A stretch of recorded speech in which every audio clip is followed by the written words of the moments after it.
ஒரு வசனத்தை கர்த்தர் ஞாபகப்படுத்தினார். வாசிங்க, லூக்கா எழுதின சுவிசேஷம்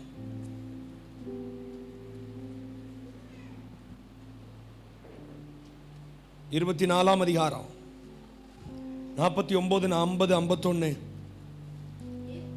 நான் வாசிக்கிறேன், கவனிங்க. லூக்கா 24, 49, 50, 51. என் பிதா வாக்குத்தத்தம் பண்ணினதை இதோ நான் உங்களுக்கு அனுப்புகிறேன்.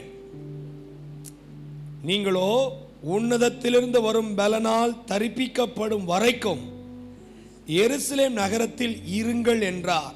பின்பு அவர் பெத்தானியா வரைக்கும் அவர்களை அழைத்து கொண்டு போய் தம்முடைய கைகளை உயர்த்தி அவர்களை ஆசீர்வதித்தார். அவர்களை ஆசீர்வதிக்கையில் அவர்களை விட்டு பிரிந்து பரலோகத்துக்கு எடுத்துக்கொள்ளப்பட்டார். இயேசுவினுடைய இந்த பூமியின் ஊழியத்தினுடைய கடைசி ஒரு செயல் ஒன்று இருக்கிறது. அதை எதை வச்சு பண்ணார்னா அவருடைய கையை வச்சு பண்ணார். இயேசுக்கு ஒன்று தெரியும், நான் இந்த பூமிக்கு பிதாவினால் அனுப்பப்பட்டு ஒரு பெரிய மகத்துவமுள்ள ஊழியத்தை செய்யும்படி பிதா என்னை அனுப்பினார். அந்த ஊழியத்தை நான் கிருபையாய் நிறைவேற்றி முடித்தேன். ஆனால் இந்த ஊழியம் பெரியது, இந்த உலகம் பெரியது, ஜனங்கள் ரட்சிக்கப்படணும், பரலோகம் வரணும், இந்த ஜனங்கள் மெய் தெய்வமாகிய என்னை அறிந்து கொள்ளணும். அதற்கென்று நான் சிலர் ஏற்படுத்தினேன், சில சீஷர்களை ஏற்படுத்தி இருக்கிறேன். அதனால சீஷர்கள்ட்ட போய் சொல்றாரு, உங்களுக்கு ஒன்று தேவை. என்ன தேவை தெரியுமா? உன்னதத்திலிருந்து ஒரு பலன் உன்மேல் வந்து தரிப்பிக்கப்படணும்.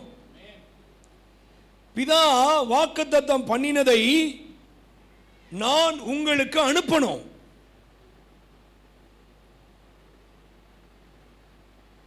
தம்மால் தெரிந்து கொள்ளப்பட்ட சீஷர்களுக்குள்ளே ஆண்டவர் உன்னை அனுப்பணும்னு விரும்புகிறார். அதான் பரிசுத்த ஆவியானவர்.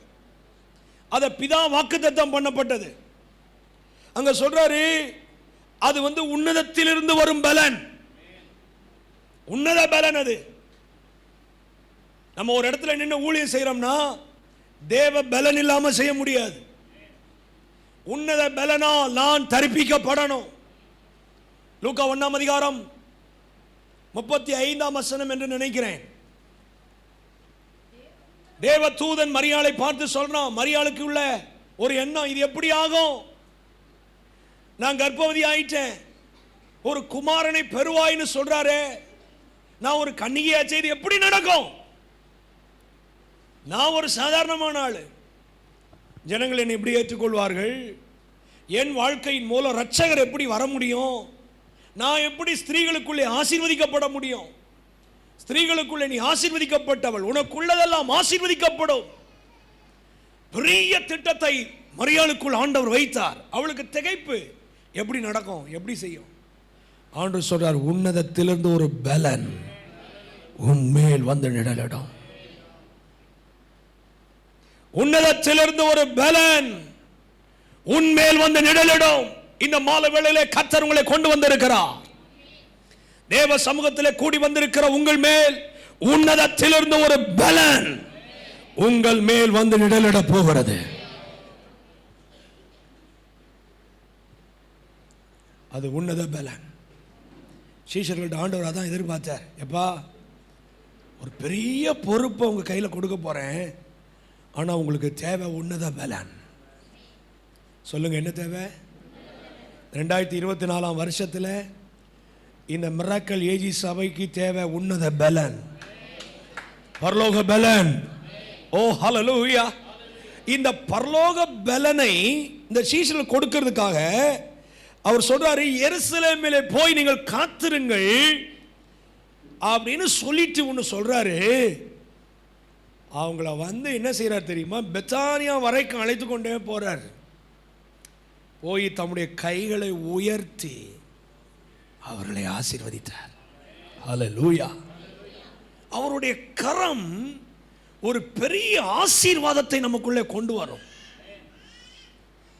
இந்த 2024ஆம் வருஷம் கர்த்தருடைய கரம் ஒரு மாபெரும் ஆசீர்வாதத்தை உங்களுக்குள் வைக்க விரும்புகிறது. அந்த ஆசீர்வாதம் தான் உன்னதத்திலிருந்து வரும் பலன். இந்த மாலை வேளையில கூடி வந்திருக்கிற உங்கள் ஒவ்வொரு மேலையும் கர்த்தர் பேராய் தனித்தனியாய் தம்முடைய கரத்தை வைத்து உங்களை ஆசீர்வதிக்க விரும்புகிறார். தம்முடைய வல்லமையினால் உங்களை நிரப்ப விரும்புகிறார்.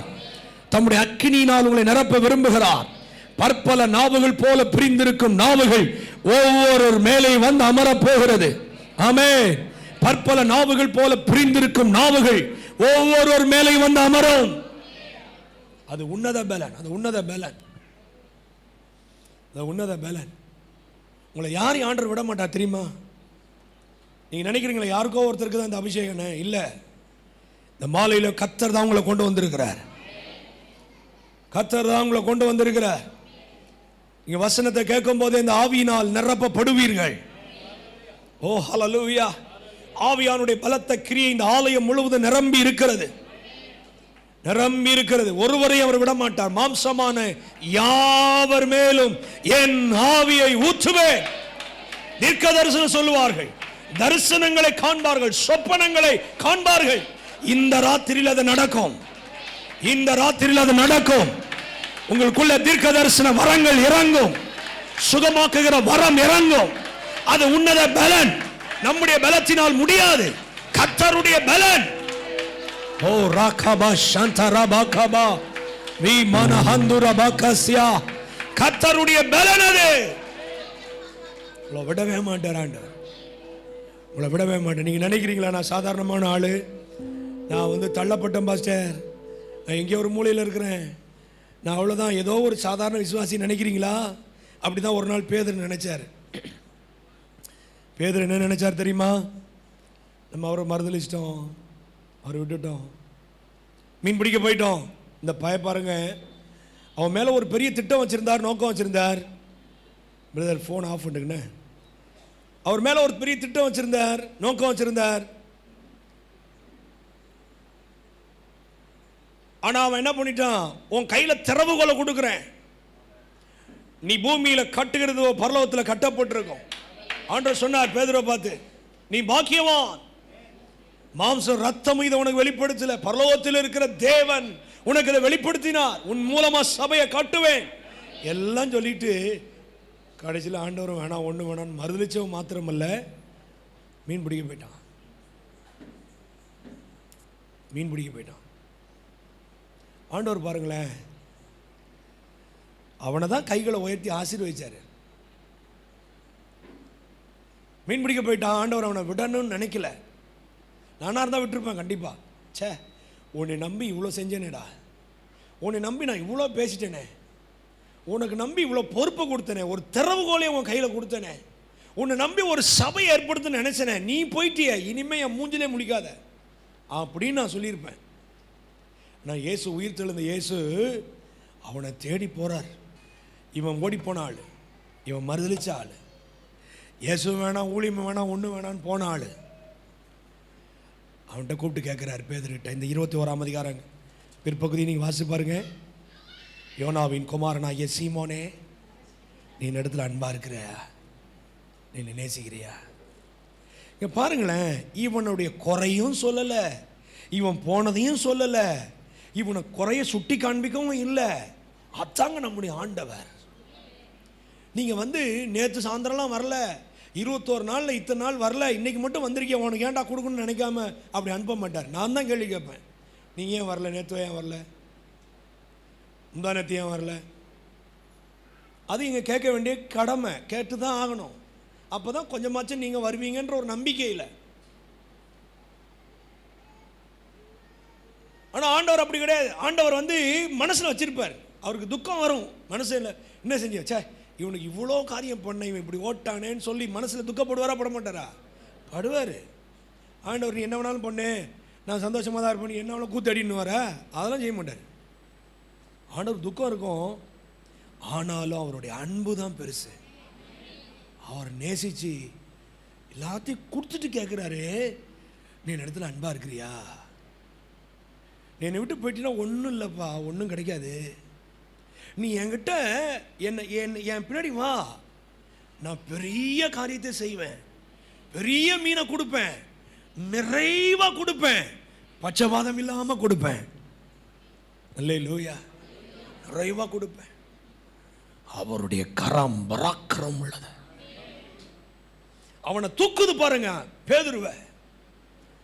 மீன்பிடிக்க போன தோமாவை அவருடைய கிருபை தூக்குது பாருங்க, அவர்களை திரும்ப கொண்டு வருது பாருங்க. யோனாவின் குமாரனாகிய சீமோனே, நீ நேசிக்கிறியா? என் இடத்துல அன்பா இருக்கிறியா? உன்னை குறித்து ஒரு நோக்கம் வச்சிருக்கிறேன். இவர்களை தான் ஆண்டவர் பெத்தானியா வரைக்கும் அழைத்துட்டே போறார். 2 கையும் உயர்த்தி ஆசீர்வதிக்கிறார். இந்த சாயங்கால வேளையில் ஆண்டவருடைய கரம் உங்கள் ஒவ்வொருவருக்கு நேராய் நீட்டப்பட்டிருக்கிறார். ஆண்டவருடைய கரம் உங்கள் மேலே நீட்டப்பட்டிருக்கிறது. உங்களுக்காக நாங்கள் ஜெபிக்க போகிறோம். ஒரு நதியாய் கர்த்தர் உங்களை மாற்ற விரும்புகிறார். ஒரு நதி உண்டு, அந்த நீர்க்கால்கள் தேவனுடைய நகரத்தை உன்னதமானவர் வாசம் பண்ணும் பரிசுத்த ஸ்தலத்தை சந்தோஷிப்பிக்கும். தேவன் அதன் நடுவில் இருக்கிறார், அது அசையாது. அதிகாலையிலே தேவன் அதற்கு சகாயம் பண்ணுவார். பரலோகத்தை சந்தோஷிப்பிக்கிற நதிகளாய் கர்த்தர் உங்களை மாற்றப் போகிறார். இந்த 7 பேரை அவருடைய கரம் ஆசீர்வதித்து ஒரு நதியாய் மாற்றினதானால் உங்களையும் கர்த்தர் அப்படி நதியாய் மாற்ற விரும்புகிறார். அல்லேலூயா. உங்களையும் கர்த்தர் நதியாய் மாற்ற விரும்புகிறார். அல்லேலூயா. 4 நதிகள் ஏதேன் தோட்டத்தை செழிப்பாக்கினது. 4 நதிகள் ஏதேன் தோட்டத்தில் செழிப்பாக்கிட்டு என்ன விளைஞ்சுதான்? பொன் விளைஞ்சது. நதிகளை பற்றி அங்கே எழுதப்பட்டிருக்கிறது. ஒரு நதி போகும்போதெல்லாம் அங்கே என்னென்ன ஆசீர்வாதங்கள் இருக்குதுன்னு பாருங்க.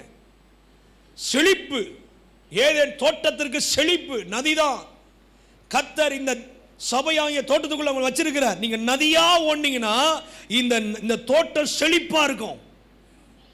இந்த தோட்டத்தில் விளைய வேண்டியதெல்லாம் விளையும். பரிசுத்த ஆவியாகிய அந்த நதி நம்மேல் ஊற்றப்படும் பொழுது நீங்களும் நானும் எப்படி மாறுகிறோம்? ஆசீர்வாதமான நதியாய், பரலோகத்தை சந்தோஷிப்பிக்கிற நதியாய் கர்த்தர் நம்மை மாற்றுவார். உங்களை பார்க்கும் போதே ஆண்டவர் ஒரு குட்டம் மாதிரி பார்க்கலங்க. சில பேர் குட்டம் மாதிரியே வாழ்வான். அந்த குளம் இருக்குல்ல, குளம், அது தண்ணி அப்படியே இருக்கும். 20 வருஷமா சில விசுவாசி குளம் மாதிரியே இருப்பாங்க. தண்ணி வத்தும், டக்குன்னு மழை பெஞ்சா கொப்புன்னு வரும், அப்புறம் வத்தும், அப்படி வரும். அப்படிதான் கூட்டம் மாதிரியே இருப்பாங்க. சில பேர் சாக்கடையாக போயிருப்பாங்க. நீங்களும் அப்படி கிடையாது. உங்களெல்லாம் பார்த்தா அப்படி இல்லவே இல்லை. சில பேரை பார்த்தா சாக்கடை மாதிரியே இருப்பாங்க, குளம் மாதிரியே இருப்பாங்க. எங்கேயும் ஓட தண்ணி ஓடுறதுக்கு வழி கிடையாது. பாசி பிடிச்சி அதை நாற்றம் எடுத்து அந்த குளம் பக்கமே போக முடியாது. நீங்களும் அப்படி கிடையாது. நீங்களும் ஜெம் ஆஃப் த பர்சன். அங்கிட்டு சொல்கிறேன், அங்கே பேசும்போது இங்கிட்டு சொல்லுவேன். நதியா கர்த்தர் நம்மளை ஓட வைக்கிறார். அந்த நதி சல சல சல சத்தம் கட்டிகிட்டே இருக்கும் தெரியுமா? நதி பக்கத்தில் போய் நில்லுங்க, தண்ணி ஓடிக்கிட்டே இருக்கும், சத்தம் கட்டிக்கிட்டே இருக்கும். தண்ணி ஓடிக்கிட்டே இருக்கும், தொண்டை கட்டினாலும் சத்தம் போடும், ஹார்ட் அட்டாக் வந்தாலும் சத்தம் போடும். ஆமே, செத்தே போனாலும் செத்த பிறகு செஞ்ச ஊழியம் செய்ய சொல்லுங்க. ஒரு 3 காரியம் சொல்லுங்க. செத்த பிறகு ஊழியம் செஞ்சாங்களா? எலிசா. அப்புறம் லாசரு உயிர் தெழுந்துட்டான். செத்து டெட் பாடி ஆன பிறகு ஊழியம் செஞ்சுருக்கிறாங்க. ஒன்று எலிசா, அவன் எலும்பில் பட்ட உடனே கப்புன்னு உயிர் அடைஞ்சிட்டான் ஒருத்தவன். அப்புறம் செத்த பிறகு சவுல் ஒரு குறியாரிக்கிட்ட போய் கேட்குறான், எனக்கு சாமுவேல் எழுப்புங்க. அப்போ எழும்பி சொல்கிறான், நான் நாளைக்கு நீ என்கிட்ட இருப்பேன்னு. தீர்க்கதரிசனம் சொல்கிறான் பாருங்க. செத்த பிறகும் அதில் ஆனால் கான்ட்ரவர்சி இருக்கிற மாதிரி இருக்கும். ஆனால் வந்தது சாமுவேல். செத்த பிறகு தீர்க்கதரிசனம் சொன்னானா இல்லையா? நாளைக்கு நீ என்கிட்ட இருப்ப, உன் ராஜ்யபாரம் முடிஞ்சு போச்சு. செத்த பிறகு தீர்க்கதரிசனம் சொல்கிறான். செத்த பிறகு அற்புதம் நடத்துகிறான். இயேசு செத்த பிறகு காவல் உள்ள ஆவிகளுக்கு போய் ஊழியம் செய்கிறார். செத்த பிறகு ஊழியம் உண்டு. நம்புறீங்களா? அவங்களாம் ஊழியம் செஞ்ச காரணம் என்ன தெரியுமா? அவங்க மேல இருந்த அபிஷேகம். ஒரு மனுஷனுக்குள்ள இருக்கிற அந்த அபிஷேகம் தான் அவன் கதை முடிஞ்சு போனாலும் ஊழியம் நடக்கும். அதுதான் நதி, அதுதான் அனாயிண்டிங், அதுதான் அனாயிண்டிங். அவன் மேல இருக்கிற அபிஷேகம் தான் அவன் செத்து போனாலும் ஊழியம் நடக்குங்க. இயேசு சிலுவையில் அறைஞ்சு கொண்டுட்டு அடக்கம் பண்ணிட்டாங்க. ஆண்டவர் சும்மா இல்ல, போய் பாதாளத்தில் இறங்கி காவல் ஆவிகளுக்கு போய் அங்க போய் சூழ்ச்சி அறிவிச்சு மீட்டு கொண்டு வரார். ஊழியம் நடக்குது, ஊழியம் நடக்குது. நான் செத்தாலும் தேவன் என் மூலம் ஊழியத்தை நடப்பிக்கணும். அதுக்கு தான் அந்த அனாயிண்டிங். நான் செத்தாலும் என்னுடைய சாட்சி, என்னுடைய காரியங்கள், நான் செய்த விதைத்த விதைகள் ஊழியம் செய்யணும். அதுதான் அனாயிண்டிங். ஆண்டவர் தான் விரும்பினார். பிதாவு இயேசுக்கு தெரியும் என் கதை முடிய போது, கரங்களை உயர்த்துறார். இந்த பிள்ளைகள் எழும்பணும், நிரப்பப்படணும், உன்னதத்தின் பலனால் நிரப்பப்படணும், ஒரு நதியா போகணும், ஒரு நதியா போகணும். இல்லை லூயா, இந்த நதி தான் செழிப்பாக்கும். நதி தான் நம்மளை தோட்டத்தை செழிப்பாக்கும். இந்த சபையாகிய தோட்டம் தேவன் ஏற்படுத்தியிருந்த எல்லைக்குள்ளே தேவன் நம்மளை செழிப்பா, இந்த நதி போகும் இடமெங்கும் ஆரோக்கியம் உண்டாகும், மச்சங்கள் உண்டாகும். ஆமே. நதி ஒன்று அடிச்சுட்டு போச்சுன்னு வச்சுக்கோங்களேன், எல்லா அழுக்கையும் சேர்த்து அடிச்சுட்டு போயிடும். இல்லை, நதியை தடுக்க ஒருத்தராலையும் முடியாது. இடையில என்ன தடை வந்தாலும் நதி ஓடுச்சுன்னா அடிச்சு தூக்கிட்டு போயிடும். உங்களுக்கு தெரியும் வெள்ளம் வந்துச்சுன்னா என்ன ஆகும்னு. ஒரு நதி ஓடுச்சுன்னா சில வேளைகள் அந்த இமயமலை பகுதியெலாம் திடீர்னு நதி வரும்ல, அடிச்சு தூக்கி தள்ளிட்டு போயிடும். ஒன்றும் நடுவில் நிற்க முடியாது. சபை ஒரு நதியாக மாறிட்டுன்னா இடையில எதுவுமே வர முடியாது. இடையில் இருக்கிற தடைகள், அழுக்குகள், குப்பைகள் எல்லாத்தையும் அடி தூக்கி தள்ளிட்டு போயிடும் நதி. கர்த்தர் இந்த சபை அப்படி மாற்ற விரும்புகிறார், கபடி அப்படி மாற்ற விரும்புகிறார். இல்லை லூயா, ஹalleluya.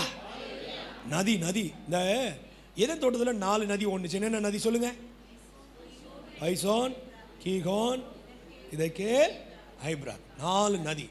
4 நதிக்கும் ஒரு சின்ன சின்ன ஒரு டெஃபினேஷன் மட்டும் சொல்லிட்டு நான் உங்களுக்கு ஜெபம் பண்ண போகிறேன். அந்த மாதிரி உங்களை நடத்த போகிறார் ஆண்டவர். இந்த 4 நதிக்குரிய பைசோன் அப்படின்னா தேங்காமல் ஓடுற நதியாம். என்ன சரி, இந்த நதி சொல்லுங்க. பைசோன்னா என்ன அர்த்தம்? அது வந்து தேக்கியே வைக்க முடியாது, தேங்காமல் ஓடிட்டே இருக்கும். நம்ம தேங்கவே கூடாது. இந்த வருஷம் அப்படியே முடங்கிட்டேன் பாஸ்டர். போன வருஷம் நல்லா ஓடினேன் பாஸ்டர், இந்த வருஷம் எனக்கு கொஞ்சம் முடியல, இடுப்புலாம் வலிக்குது, அப்படியே உட்காந்துட்டேன் பாஸ்டர். அது அது அது தேங்கிட்டோன்னு அர்த்தம். போன வருஷம் நல்ல பைபிள் வாசம் பாஸ்டர், இந்த வருஷம் இன்னும் ஆரம்பமே மிக்கல பாஸ்டர், தேங்கிட்டேன். ஜெபம் பண்ணுவோம் போன வருஷம்லாம். எங்கேயும் தேங்கக்கூடாது, நம்ம தேங்கக்கூடாது. தேங்கிட்டோம்னு வச்சுக்கோங்களேன். ஒரு யாரையும் ஒரு பாஸ்டர் போன வாரம் பேசிக்கிட்டு இருந்தேன். அவர் ரொம்ப வயசாகிட்டு அவர் சொன்னால், என் ஓட்டம் முடிய போகுது, நான் வந்து ரொம்ப ரெஸ்ட் எடுக்கிற காலம். இல்லை நீங்கள் ரெஸ்ட் எடுத்தீங்கன்னா செத்து போயிடுவீங்கன்ட்டேன். ரெஸ்ட்டை மட்டும் எடுத்தீங்க ஆள் அவுட்டு. நீங்கள் ஓடிக்கிட்டே இருந்தால் தான் ஆண்டவர் என்ன செய்வார்? ரெஸ்ட் எடுக்கிற காலம் முடிஞ்சு போச்சு, வயசாகி போச்சு. பரலோகத்தில் தான் நமக்கு இளைப்பார். உங்கள் பாஸ்ட் அடிக்கடி சொல்லுவார்ல, உங்கள் பாஸ்ட் சொல்லுவார சொல்ல மாட்டாரா? நம்ம எங்கே இளைப்பாறுதல்? சாவர வரலும் ஓடிக்கிட்டு தான் இருக்கும். பைசோன்னாலே தேங்காமல் ஓடுற நதி. இந்த அனாயிண்டிங் நமக்குள்ளே வந்துட்டா நம்மளை தேங்க விடாது. பரிசுத்த ஆவியானவர் பாருங்களேன், உயிர்த்தெழுந்த இயேசு அவர் சொல்லிடலாம், இந்த பேதுரு பையில என்கிட்ட வர சொல்லு, நான் உயிர்த்தெழுந்துட்டேன், அந்த என்னை வந்து பார்த்துட்டு போக சொல்லு முதல்ல அப்படின்னு சொல்லியிருக்கலாம் இயேசு. இல்லை, இந்த தோமா பையில வர சொல்லு, என்னை வந்து பார்த்துட்டு போக சொல்லு அப்படி சொல்லியிருக்கலாம்ல. இவரால் சும்மா இருக்கும். அந்த பயிலுங்க வரும், கூப்பிட்டா வருவாங்களா வரலாங்களே தெரியாது, நம்ம உட்காந்துடக்கூடாதுன்னு சொல்லி அவனை தேடி போறார். பாருங்களா, உயிர்த்தெழுந்த இயேசு, உயிர்த்தெழுந்த இயேசு தேடி போறார். தேங்கவே விடாதுங்க. நமக்குள்ள அனாயிண்டிங் இருந்துச்சுன்னா ஒரு இடத்துல போய் பார்த்து பேச சொல்லும், அவங்கள போய் பார்த்து சபை கொண்டு வர சொல்லும், அவங்களுக்காக ஆண்டவருக்காக சேவை செய்ய சொல்லும், சுவிசேஷத்தை அறிவிக்க சொல்லும். ஏதாவது ஒரு கிரியை அவங்க மூலமா நடந்துகிட்டே இருக்கும். அதுக்கு தான் கர்த்தர் நம்மை அபிஷேகம் பண்ணுகிறார். தேங்க விட மாட்டார் நம்மள. உங்க வாழ்க்கை தேங்கிறது போல இருக்குதா? அந்த தேக்க நிலைமையை கர்த்தர் உடைக்க விரும்புகிறார். உங்க தேக்க நிலைமையை கர்த்தர் மாற்ற விரும்புகிறார். நீ ஓடுகிற நதி, தேவனுக்காய் பாய்கிற நதி, தேவனுக்காய் செயல்படுகிற நதி. அல்லேலூயா. இரண்டாவது கீகோன். கீகோன் கீகோன் என்றால் கொப்பளித்து பாய்கிற நதியா. அதனுடைய அர்த்தம் கொப்பளித்து பாய்கிற நதி. அப்படி பொங்கி வரும். உள்ளத்தில் எப்படி வர சொல்லுங்க? பொங்கி. என் உள்ளம் பொங்கி பொங்கி பொங்கி வழியுதே. என் இருதயம் நல்ல விசேஷத்தினால் பொங்குகிறது. எப்படி பொங்குது? சில பேருக்கு கோபத்தில் பொங்கும். அப்படியே எங்க பொங்குறன்னு கேட்போம்ல. கோபத்தில் பொங்கும் சில பேருக்கு. இருதயம் எப்படி பொங்கணுமா? நல்ல விசேஷத்தினால். நல்ல விசேஷனா இது பரிசுத்த ஆவி தான். அதே நன்மையும் பிரயோஜனமான தீத்துல வாசிக்கிறோம். அதான் நல்லது. அதான் சொல்றாரு, உன் தகப்பனே மீனை கேட்டால் அவன் பாம்பை கொடுப்பானா? முட்டையை கேட்டால் தேளை கொடுப்பானா? அவனே அப்படி கொடுக்கும்போது என்னிடத்துல வேண்டிக் கொண்டா பரமபிதா நன்மையானவைகளை கொடுப்பேனே, அந்த பரிசுத்தாவியை கொடுப்பேனே. நல்ல விசேஷம். அந்த பரிசுத்தாவி நல்லதால நம்மளை பொங்க வைக்கும். கோபத்தினால பொங்க வைக்காது, ஆத்திரத்தினால பொங்க வைக்காது. ஏதோ இல்லை இல்லை இல்லை. சில பேர் வாயை திறந்தாலே அந்த அவங்க அவங்க அவங்க மனசுக்குள்ள அப்படியே நிறைஞ்சிருக்கும் பாருங்க. எதை கேட்டாலும் என்ன செய்வேன் தெரியுமா? ஒன்றும் இல்லைங்க, ஏதோ ஓடுதுங்க. எப்போ எங்கே ஓடுது? எங்கே ஓடுது? எப்படி இருக்கீங்க கேட்டால் நல்லா இருக்கேன்னு சொல்லவே மாட்டாங்க இல்லை. நான் கேட்பேன், இப்போ எப்படி இருக்கீங்க பிரதர், எப்படி இருக்கீங்க சிஸ்டர்? சில பேர் தான் சொல்லுவாங்க நல்லா இருக்கேன் பாஸ்டர். ஏதோ ஓடுது பாஸ்டர், ஏதோ ஓடுது. எங்கே ஓடுது? இருதயம் நல்ல விசேஷத்தினால் பொங்கணும். கீகோனாலே கொப்பளித்து பாய்கிற நதி. நமக்குள்ள என்ன பொங்குதுன்னு பாருங்க. தேவ அன்பு என்னில் நிரம்பி வழிகிறதான்னு பாருங்க. தேவ அன்பு இயேசுக்குள்ள இருந்ததுனால தான் அவர் தேடி போறாரு. அவர் தேடி போறாரு. நல்ல கவனி, நல்ல கவனி. மறிச்சு ஓடி போயிட்டான், அவனுக்கு போய் எல்லாம் கொடுக்குறாரு. அவர் இருதயம் அப்படி அன்பினால பொங்குச்சு பாருங்க.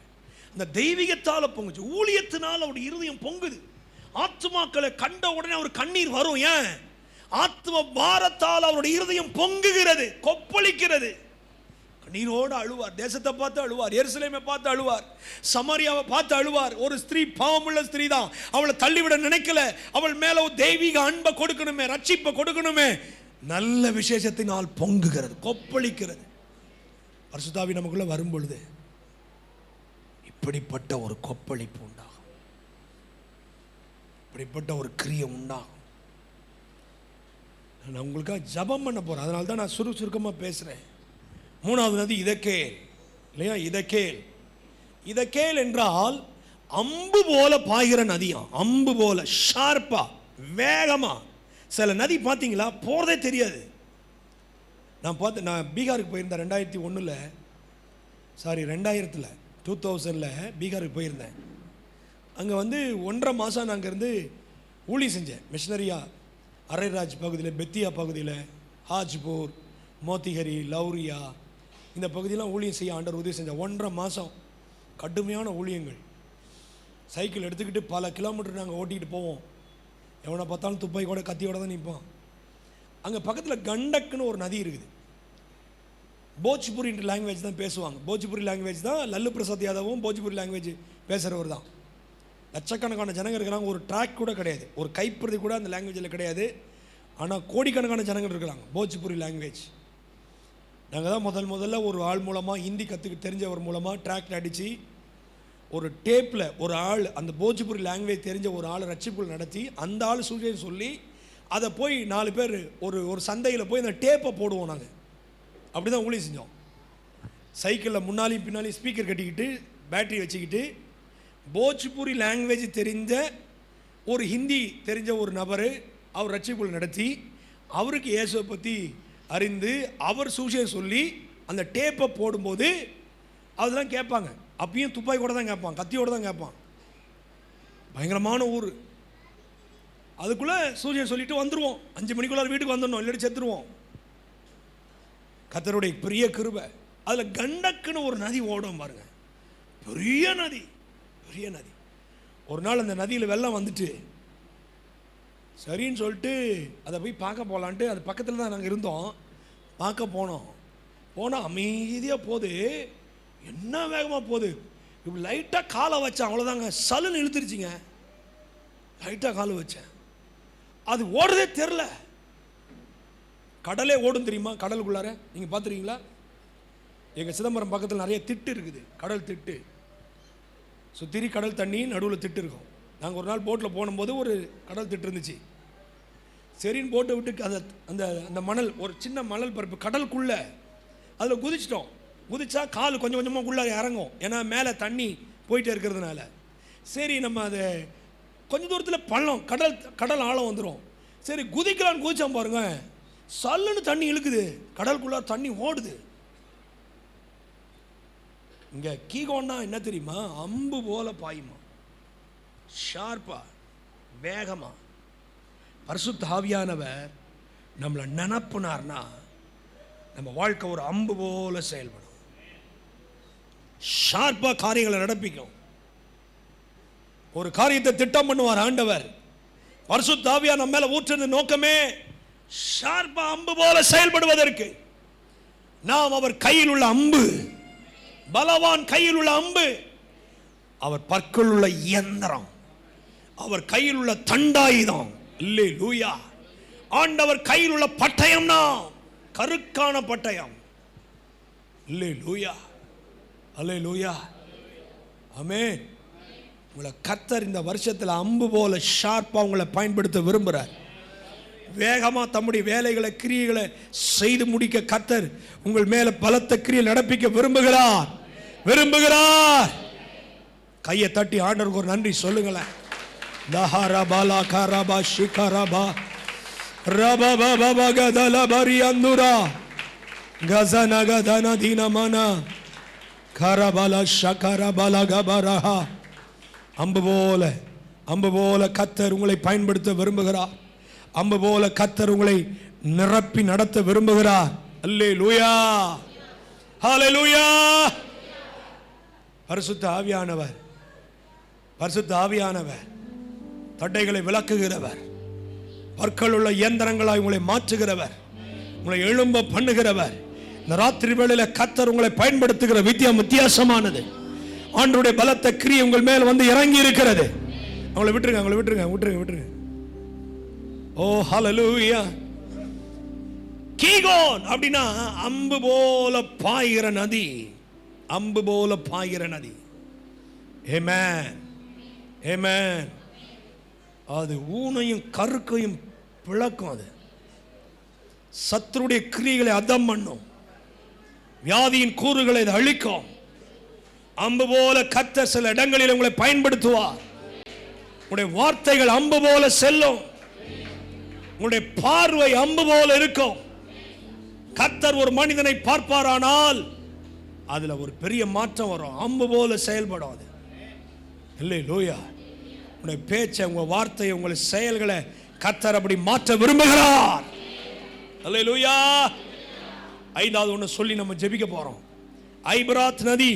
ஐபிராத் நதி எதை தெரியுமா குறிக்குது? அது கனி கொடுக்கிற செய்யும் நதி. கனி. ஐபிராத் நதி என்ன செய்யும் தெரியுமா? புது புது கனிகளை கொடுக்குமா. அந்த நதி போகிற இடங்களில் எல்லாம் கனி நிறைந்ததாய் மாறும். கர்த்தர் தம்முடைய ஆவியை நமக்குள்ள வைக்கிறது எதுக்காக தெரியுமா? நீங்களும் நான் இந்த பூமியில கனி நிறைந்தவர்களாய் தேவனுக்காக எழும்ப, தேவனுக்காக பிரகாசிக்க, தேவனுக்காக செயல்பட கனி நிறைந்தவர்களாய் மாற்றும். என் வாழ்க்கையில பாஸ்டர் கனியே இல்லை, என் வாழ்க்கையில கனியே இல்லை. அன்பு, சந்தோஷம், சமாதானம், நீடிய பொறுமை, தயவு, நற்குணம், விசுவாச, சாந்தம், இச்சையடக்கம், தேவன் விரும்புகிற எதிர்பார்க்கிற, மணவாளன் விரும்புகிற, அவர் புசிக்கிற கனிய வாழ்க்கையில் இல்லைன்னு நினைக்கிறீங்களா? அந்த பரிசுத்த ஆவியானவர் உங்கள் மேல வந்து இறங்கிட்டா புது புது கனிகளை நீங்கள் கொடுப்பீர்கள். உங்க வாழ்க்கையில் இல்லாத கனிகளை கர்த்தர் உங்களுக்குள்ள வைப்பார். அல்லேலூயா. இந்த பரிசுத்த ஆவியா உங்க மேல இறங்கிட்டா புது புது கனிகளை கர்த்தர் உங்களுக்கு கொடுப்பார். புது புது அபிஷேகம் உங்க மேல வந்து இறங்கும். பற்பல நாவுகள் உங்கள் மேல வந்து இறங்கும். தேங்காமல் கர்த்தர் உங்களை ஓட பண்ணுவார். கொப்பளித்து பாயும்படி செய்வார். அம்பு போல கர்த்தர் உங்களை பயன்படுத்துவார். கர்த்தர் உங்களை கனி நிறைந்தவர்களாய் மாற்றுவார்.